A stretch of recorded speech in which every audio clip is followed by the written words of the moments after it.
Assalamualaikum warahmatullahi wabarakatuh. Perkenalkan, nama saya Firna Lestiani, NIM C2088209003. Nah, mungkin kembali lagi bersama saya. Di sini saya akan menjelaskan mengenai materi mengenai sholat. Setelah sebelumnya saya menerangkan mengenai materi hakikat ibadah. Nah, di sini mungkin langsung saja kepada pengertian sholat. Sholat ini di sini dituliskan merupakan kata yang berasal dari bahasa Arab yang artinya doa. Nah, dan sedangkan menurut istilahnya, sholat itu ibadah yang dimulai dengan bacaan takbiratul ihram dan diakhiri dengan mengucapkan salam. Nah, dengan syarat dan ketentuan tertentu. Segala perkataan dan perbuatan yang termasuk rukun sholat mempunyai arti dan makna tertentu yang bertujuan untuk mendekatkan hambanya dengan penciptanya. Gitu. Nah, mungkin lanjut yang selanjutnya ada hakikat sholat.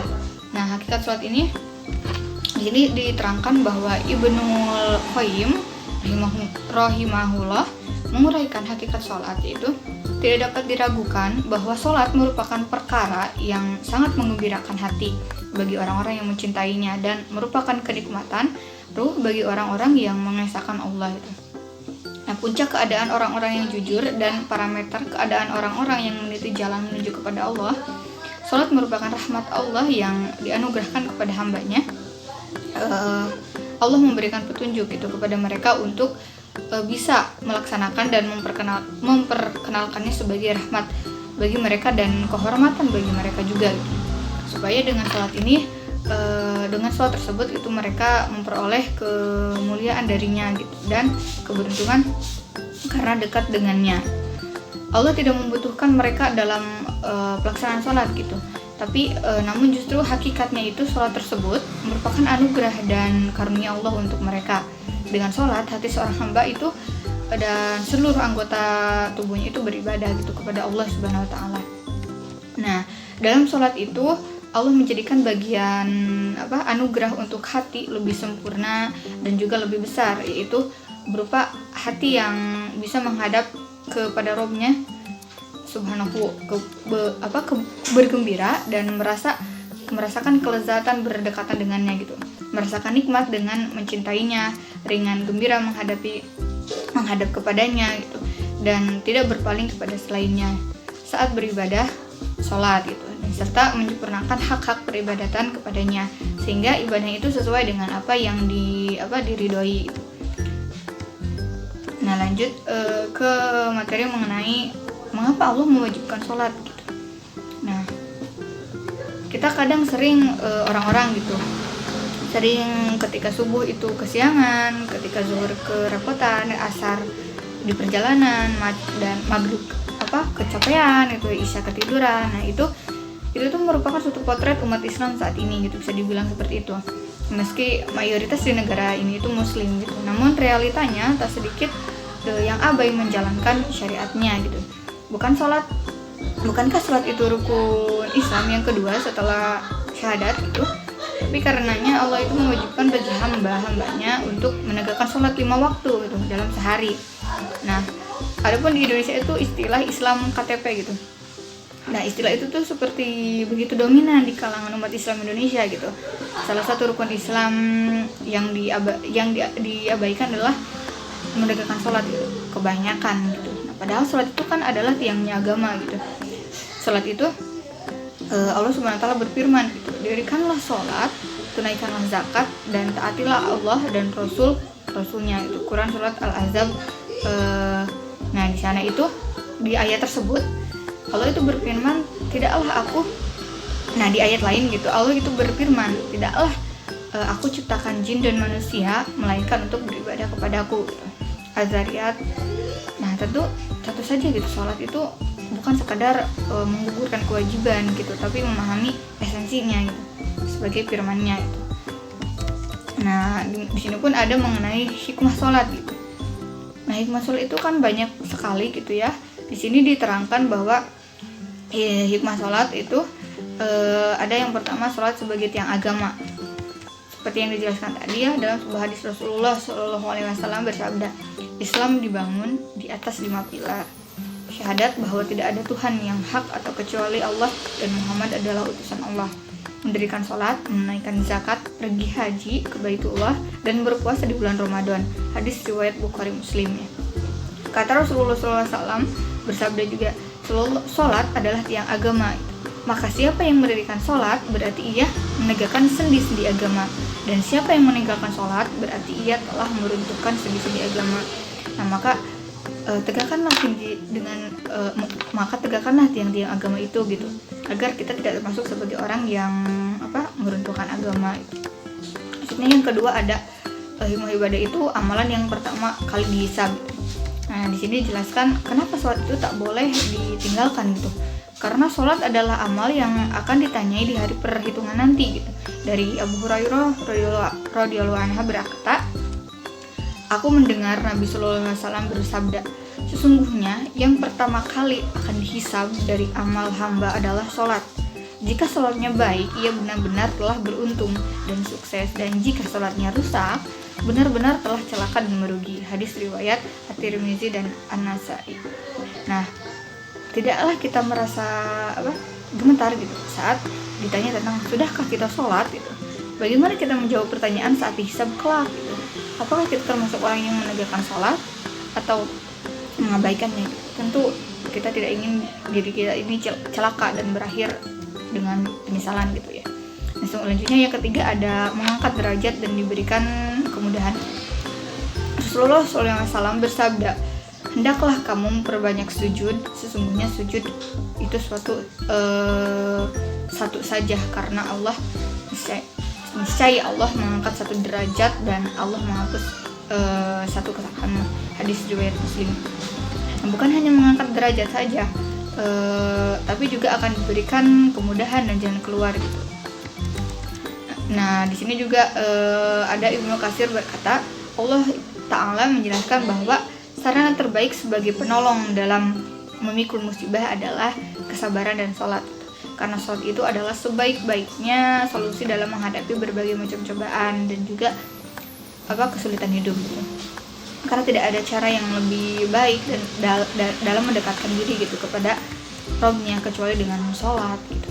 Kata Rasulullah SAW, posisi paling dekat seorang hamba dengan Rabb-Nya adalah ketika dia sujud, maka perbanyaklah doa. Hadis riwayat Muslim. Ingat kisah Nabi Yunus SAW ketika Allah menegurnya, maka kalau sekiranya dia tidak termasuk orang-orang yang baik mengingat Allah, orang-orang yang banyak mengingat Allah, niscaya ia akan tetap tinggal di perut ikan itu sampai hari berbangkit. Di Quran surat Asy-Syafa'at. Nah lanjut yang keempat ada pembatas kafir dan muslim. Ini dijelaskan bahwa tegas Rasulullah SAW bersabda, barang siapa meninggalkan sholat dengan sengaja karena dia kafir terang-terangan. Hadis riwayat Ahmad itu. Dalam hadis yang lain juga Rasulullah bersabda, sesungguhnya pembatas antara seseorang dengan kekufuran dan kesyirikan adalah meninggalkan sholat. Itu hadis riwayat Muslim dari Zabir. Nah lanjut, dijauhkan dari syaitan. Nah di sini Imam Ali alaihissalam berkata, jika seorang berdiri melaksanakan sholat, maka iblis menghadap kepadanya sambil memandangnya dengan hasud karena melihat rahmat menyelimuti itu. Itulah sebabnya sholat itu mencegah perbuatan keji dan munkar gitu. Namun Imam Hasan al-Basyari rahimahumullah mengatakan, wahai anak manusia, sholat adalah perkara yang dapat menghalangimu dari maksiat dan kemungkaran. Jika sholat tidak menghalangimu dari kemaksiatan dan kemungkaran, maka hakikatnya engkau belum sholat. Selanjutnya ada sholat itu membuat wajah bercahaya. Tidak sama wajah orang sholat dan tidak sholat gitu. Adapun wajah-wajah orang-orang mukmin pada hari itu memang berseri-seri. Al-Qiyam ayat 22. Maka Tuhan itu memelihara mereka dari kesusahan hari itu dan memberikan kepada mereka kejernihan wajah dan kegembiraan hati. Nah, bagi orang-orang yang berbuat baik, ada pahala yang baik, yang terbaik di surga dan tambahannya, dan muka mereka itu tidak ditutupi debu hitam dan tidak pula kehinaan. Quran Surah Yunus ayat 26. Lanjut, ada hikmahnya itu untuk neraka wa'il dan syaka. Seharusnya kita bergetar gitu mendengar ayat ini. apakah yang memasukkan kamu ke dalam neraka syaqat? Mereka menjawab, kami dahulu tidak termasuk orang-orang yang mengerjakan sholat, dan kami tidak pula memberi makan orang miskin, dan kami membicarakan yang batil bersama dengan orang-orang yang membicarakannya, dan Allah dan adalah kami mendustakan hari pembalasan hingga datang kepada kami kematian. Quran surat Al-Mudaththir ayat 42 sampai 47. Nah, dari Jabir bin Abdullah, Rasulullah SAW bersabda, sholat adalah tiang agama. Maka barang siapa yang meninggalkan sholat secara sengaja, maka ia telah menghancurkan agamanya. Dan barang siapa meninggalkan waktu-waktunya, maka ia memasuki wakil. Dan wakil adalah sebuah lembah di neraka jahanam, sebagaimana Allah Subhanahu wa taala berfirman, maka wakil bagi orang-orang yang sholat, yaitu orang-orang yang lalai dari sholatnya. Quran surat Al-Maun ayat keempat dan lalu yang selanjutnya ada dikumpulkan bersama Qarun dan Fir'aun. Orang-orang yang meninggalkan sholat itu letak kelak pada hari kiamat itu akan dihimpun bersama didengkot orang kafir gitu, dengan orang-orang kafir seperti Qarun, Fir'aun, Haman dan Ubay bin Khalaf. Sebagaimana disebutkan dalam hadis dari Abdullah bin Amr bin Al-Ash, Rasulullah SAW bersabda, siapa yang menjaga sholatnya, ia akan memperoleh cahaya, petunjuk, dan keselamatan pada hari kiamat. Dan siapa yang tidak menjaganya, ia tidak punya cahaya, petunjuk, dan tidak selamat. Dan kelak pada hari kiamat ia akan bersama Qarun, Fir'aun, dan Ubay bin Khalaf. Hadis riwayat Ahmad, Tabrani, dan Ibnu Hibban. Itulah sebabnya Nabi Ibrahim alaihissalam berdoa, ya Tuhanku, jadikanlah aku dan cucuku orang-orang yang tetap mendirikan sholat itu. Ya Tuhanku, perkenankanlah doaku. Quran surat Ibrahim ayat 40. Nah, tujuan sholat juga ada tujuannya gitu, dimana sholat itu menjadi dasar dan pedoman diri dari setiap aktivitas kehidupan manusia gitu. Karena sholat adalah amalan yang pertama kali akan dihisab nanti di hari akhir kelak. Oleh karena itu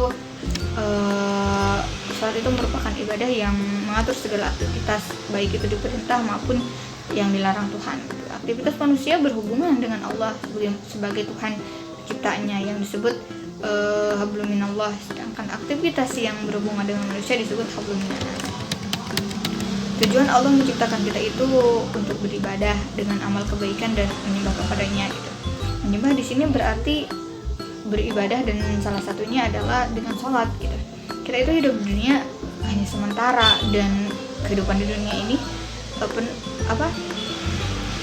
penuh atau penutup kehidupan kita selanjutnya menuju nanti di akhirat gitu, kehidupan yang kekal di akhirat nanti. Nah, amalan perbuatan kita itu yang akan menentukan kita akan masuk surga atau neraka, menjadi tujuan hidup manusia sesungguhnya gitu. Itu yang sesungguhnya gitu. Nah, sesuai dengan di sini ada Al-Quran surat Al-Baqarah ayat 25 ya, yang artinya jadikanlah sabar dan sholat sebagai penolongmu, dan sesungguhnya yang demikian itu sungguh berat kecuali bagi orang-orang yang khusyuk. Nah, di sini juga ada dijelaskan mengenai fungsi sholat. Fungsi sholat ini ibarat orang mengatakan bahwa hidup di dunia ini adalah permainan gitu. Di dunia ini kita diuji dengan waktu dan keadaan gitu. Segalanya itu sudah diatur di dalam Al-Quran itu, bahwa manusia itu bisa memilih untuk bersujud dan menyembahnya atau menjadi kafir gitu. Jika di dunia ini kita lolos dari ujian baik itu kemudahan atau kesulitan gitu, kita tetap menjaga iman dan takwa kita gitu. Insya Allah kita dapat memenangkan surga, begitu pula sebaliknya gitu. Segala amalan yang mengarahkan kita ke surga itu memang tidak mudah. Nah, terjal gitu mau berduri kita akan banyak diuji di dunia gitu. Seperti mampukah kita menahan diri dari perbuatan maksiat gitu, mampukah kita mengorbankan harta kita untuk berjuang di jalan Allah gitu, mampukah kita menahan diri dari lisan yang kotor gitu, dan mengunjing, menghasut, dan juga memfitnah gitu, mampukah kita sholat dan berpuasa dalam keadaan sulit sekalipun gitu. Sholat itu merupakan salah satu sarana yang paling utama dalam hubungan antar manusia dengan Allah Subhanahu wa taala gitu. Sholat juga merupakan sarana komunikasi bagi jiwa manusia dengan Allah Subhanahu wa taala itu. Dan juga sholat itu mempunyai kedudukan yang penting dan mendasar dalam Islam yang tidak bisa disejajarkan dengan ibadah-ibadah yang lain. Nah, ada akhlak dalam sholat ya. Akhlak dalam sholat itu, sholat merupakan salah satu ibadah dalam Islam yang di dalamnya itu ada beberapa nilai-nilai yang pendidikan akhlak seperti ikhlas, rendah hati, disiplin, sabar, dan lain-lain. Nah, di sini ada juga mengenai makna spiritual sholat itu. Mengingat Allah Subhanahu wa taala itu menenangkan jiwa. Yang menenangkan jiwa yang dimana harus dilakukan secara konstan dan dengan waktu yang teratur gitu. Sebagaimana ditegaskan dalam ayat lain, sesungguhnya sholat itu adalah kewajiban yang ditentukan waktunya atas orang-orang yang beriman. Quran surat An-Nisa ayat 103. Nah, juga di sini ada ancaman bagi orang yang meninggalkan sholat gitu. Allah Subhanahu wa taala berfirman, di sini dijelaskan, orang-orang yang beriman dan senantiasa bertakwa, bagi mereka kegembiraan dalam kehidupan dunia dan dalam kehidupan akhirat. Tidak ada perubahan bagi janji-janjinya, dan yang demikian itu adalah kemenangan yang besar. Quran surat Yunus ayat 63-64. Salat itu merupakan rukun Islam yang paling penting setelah dua kalimat syahadat gitu. Nah, bagi orang-orang yang benar-benar beriman, salat itu bukan hanya sekedar kewajiban yang apabila dikerjakan mendapat pahala dan apabila ditinggalkan mendapat dosa gitu. Tapi salat bagi mereka itu benar-benar sarana yang paling komplit untuk meraih ketenangan hati dan ketenteraman jiwa gitu. Salat merupakan kewajiban atau fardu ain berdasarkan Al-Quran, hadis, dan ijma. Allah Subhanahu wa taala mewajibkan salat pada malam Mi'rajnya Nabi Muhammad SAW. Ini menunjukkan tingginya nilai ibadah salat tersebut gitu. Ia adalah sebuah kewajiban yang tidak gugur dalam kondisi apapun gitu. Yang hal ini tentu berbeda dengan rukun-rukun Islam yang lain. Oleh sebab itu gitu, sudah menjadi suatu kewajiban bagi setiap umat Islam untuk mengingat mereka tentang ancaman bagi orang yang meninggalkan sholat itu, saling mengingatkan lah gitu. Karena bentuk-bentuk ancaman tersebut itu diantaranya adalah azab neraka syakar gitu. Allah Subhanahu wa taala berfirman, apakah yang memasukkan kalian ke dalam syakar gitu, ke dalam neraka? Mereka menjawab, kami dahulu tidak termasuk orang-orang yang menjalankan sholat gitu. Quran surat Al-Muzassir ayat 42-43. Nah, maka kecelakaanlah bagi orang-orang yang enggan untuk sujud kepada Allah Subhanahu wa taala gitu. Dan apabila dikatakan kepada mereka rukuklah gitu, niscaya mereka tidak mau rukuk, dan kecelakaan pada hari itu bagi orang-orang yang mendustakan. Itu tertera dalam Quran surat Al-Mursalat ayat 48-49. Nah, lanjut ya, di sini ada mereka bagi orang-orang yang lalai atau meninggalkan sholat itu lepas dari tanggung jawab Allah Subhanahu wa taala. Mu'adz bin Jabal berkata, Rasulullah SAW menasihatiku dengan sabdanya, janganlah kamu menyekutukan Allah sekalipun kamu dibunuh atau dibakar. Janganlah kamu durhaka kepada orang tuamu meskipun kamu disuruh untuk meninggalkan keluarga dan hartamu. Serta janganlah sekali-kali meninggalkan sholat fardu dengan sengaja, karena sungguhnya orang yang meninggalkan sholat fardu dengan sengaja, maka sungguh tanggung jawab Allah akan lepas darinya itu. Hadis riwayat At-Tabrani. Namanya itu akan tercatat di pintu neraka. Rasulullah SAW bersabda gitu, barang siapa yang meninggalkan sholat secara sengaja, maka Allah Subhanahu wa taala akan menulis namanya di pintu neraka dalam daftar orang-orang yang memasukinya. Hadis riwayat Abu Naim. Nah, mungkin sekian penjelasan mengenai materi sholat, dari mulai pengertian, hikmahnya, dan juga makna spiritual, juga apa sih hukum bagi orang yang meninggalkan sholat gitu, dan bagi yang menjalankannya. Mungkin sekian, dan semoga bermanfaat bagi para pendengar nanti dan bagi saya juga. Wassalamualaikum warahmatullahi wabarakatuh.